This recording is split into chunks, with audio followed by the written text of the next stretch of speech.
The last night na ni. Gusto niyo ba suspend na klase boss?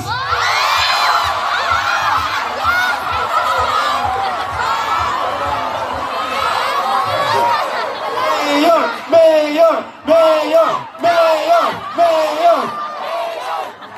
Ngayon daw lang magkapati ang tipid sa aton.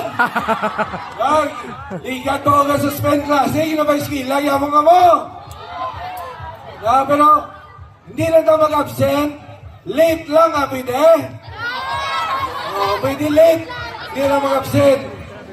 So, again, nasa aton mga pinalangga, na pumuluyo diri sa Banwa, San Carles.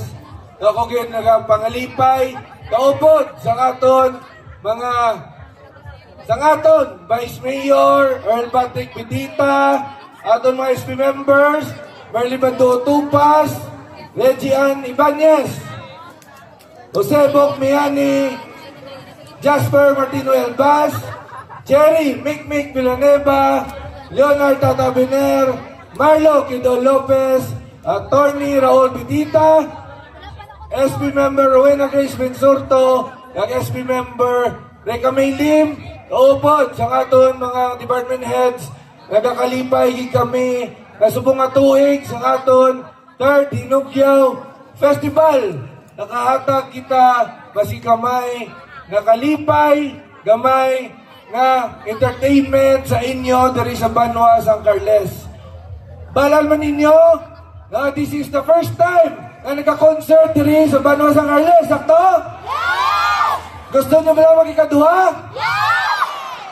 So again, ang inyo tingog, aton man ginapamatian, madamo salamat sa inyo pag-ukyon, sa inyo pag-operar sa aton nga Foundation Day, kag sa aton nga 3rd Hinugyaw Festival.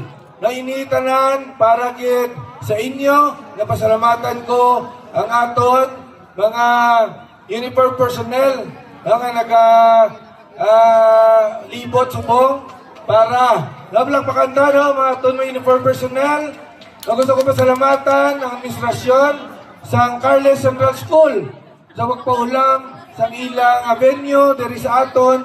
Kung sa gym kita, hindi kita kaigo. No, diri, kung sino man ang ari diri, siya nakabati nga pagkanto ka mo because ng aton nga mga artist no, mag-perform na. Balaan nyo naman ang aton mag-perform sa Kiss Lola, kag Tropa Vibes karon, kag may DJ karon after. No, so, mga pinalangga, kung mapumuluyo sa Carles, para ini sa inyo, i-enjoy lang naton, ang akon lang, no, hindi lang itaway lang gamo, naway lang gamo, no, damo pa man to attraction dito, pagkatapos dili karon, na may harap pa kita, ng mga food fest dito sa Piak. No, so, ang akon lang, after sini, mag-enjoy kita, paghalong kita sa pagpuli karon sa gabi. So, madaming salamat. God bless sa inyo.